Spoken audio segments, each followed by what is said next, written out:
حضرت عائشہ رضی اللہ تعالیٰ عنہ فرماتی ہیں کہ نبی پاک صلی اللہ علیہ وآلہ وسلم نے فرمایا، جس کا مفہوم یہ ہے کہ 6 آدمی ایسے ہیں جن پر میں لعنت کرتا ہوں اور اللہ تعالیٰ بھی ان پر لعنت فرماتے ہیں، اور ہر نبی کی دعا قبول ہوتی ہے۔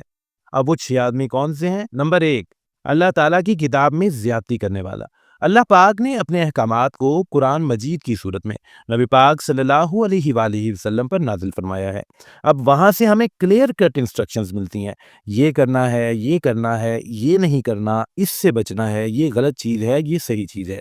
اب کوئی شخص کیا کرے کہ وہ اٹھ کر کسی احکام کو، کسی حکم کو اٹھائے اور اٹھا کر اس بات میں کوئی نیا اضافہ کر دے، کوئی نئی چیز ایڈ کر دے، اور اس چیز کو وہ کہے کہ یہ چیز ہے، یعنی کہ غلط طرف چلا جائے، غلط اضافہ کر دے جو اس کا معنی نہیں بنتا، اس چیز کو معنی بنائے، یار یہ چیز ایسے ہے، تو وہ ایسا شخص ہوگا جس پر نبی پاک اور اللہ کی لعنت ہوگی۔ نمبر 2، اللہ تعالیٰ کی تقدیر کو جھٹلانے والا۔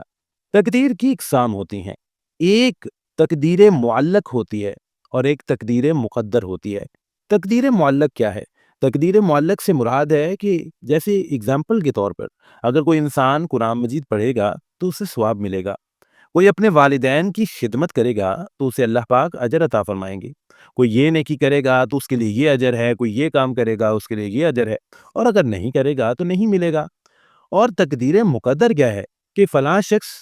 اب اس وقت پیدا ہوگا، اس وقت وہ مرے گا، وہ یہ کھائے گا، اس کی اتنی اولاد ہوگی، یہ چیز تقدیر مقدر ہے۔ اب کوئی انسان اللہ پاک کی تقدیر کو جھٹلائے تو وہ بھی ایسا شخص ہوگا جس پر اللہ تعالیٰ کی اور نبی پاک صلی اللہ علیہ وآلہ وسلم کی لعنت ہوگی۔ نمبر 3، ایسا شخص جو زبردستی تسلط اور غلبہ قائم کر کے اس شخص کو ذلیل کرے جس کو اللہ پاک نے عزت دی ہو، اور اس شخص کو عزت دے جس کو اللہ پاک نے ذلیل کیا ہو، تو وہ شخص بھی ایسا شخص ہوگا جس پر اللہ کی اور نبی پاک صلی اللہ علیہ وآلہ وسلم کی لعنت ہوگی۔ یعنی وہ اپوزٹ چل رہا ہوگا، اللہ پاک کی طرف سے کیے گئے ذلیل انسان کو وہ عزت دے رہا ہوگا، اور اللہ پاک نے جس شخص کو عزت دار بنایا ہے، جس کو اللہ پاک نے عزت دار کہا ہے، اس کو وہ ذلیل کرنے کی کوشش کر رہا ہوگا، اس پر بھی لعنت ہوگی۔ نمبر 4، اللہ پاک کے حرم میں قتل و قتال اور شکار وغیرہ جیسی ایکٹیویٹیز کو، اس طرح کے کاموں کو حلال سمجھنے والا۔ یعنی کہ اللہ پاک کا جو حرم ہے، جو ایک مقدس جگہ ہے اور اس کا ایک بہت بڑا احترام ہے، اس بابرکت اور مقدس جگہ پر کوئی سمجھے کہ یہاں پر قتل و قتال ہو سکتا ہے، یا یہاں پر شکار جیسی جو ہے نا ایکٹیویٹیز ہو سکتی ہیں، اور ان چیزوں کو حلال جانے کہ یہ حلال ہے، حالانکہ ان چیزوں کو غلط کہا گیا ہے، ان چیزوں سے منع کیا گیا ہے،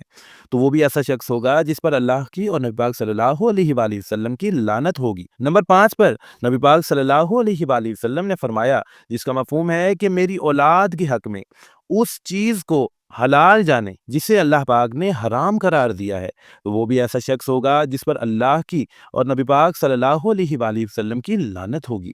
اور نمبر 6 اور آخری کیا ہے کہ جو نبی پاک صلی اللہ علیہ وآلہ وسلم کی سنت کو ترک کرے گا۔ یہاں ترک کرنے سے مراد اس کا مفہوم کچھ یوں لیں کہ نعوذ باللہ کوئی شخص سنت کو حقیر سمجھے یا اس سے نفرت کر کے اس سنت کو ترک کرے گا، تو وہ بھی ایسا شخص ہوگا جس پر اللہ اور نبی پاک صلی اللہ علیہ وآلہ وسلم کی لعنت ہوگی۔ اے مسلمانوں، دیکھیے کہ ان 6 کیٹیگریز میں سے کوئی ایک کیٹیگری بھی ایسی تو نہیں کہ ہم جس کے قریب ہوں، یا ہم کوئی ایسا کام انجانے میں کر رہے ہوں یا ایسا سمجھ رہے ہوں، کیونکہ ان میں کچھ چیزیں ایسی بھی ہیں کہ جن کے بارے میں وہ تصور رکھنا، ان کو حلال جاننا، سمجھنا، اس بارے میں ایسا سوچنا، یہ بھی غلط ہو جائے گا۔ تو اگر کچھ ایسا ہے تو اپنی تصحیح فرمائیں، اور اگر ایسا نہیں ہے تو اللہ پاک کا شکر ادا کریں، اور اس میسج کو کوشش کریں کہ اپنی زبانی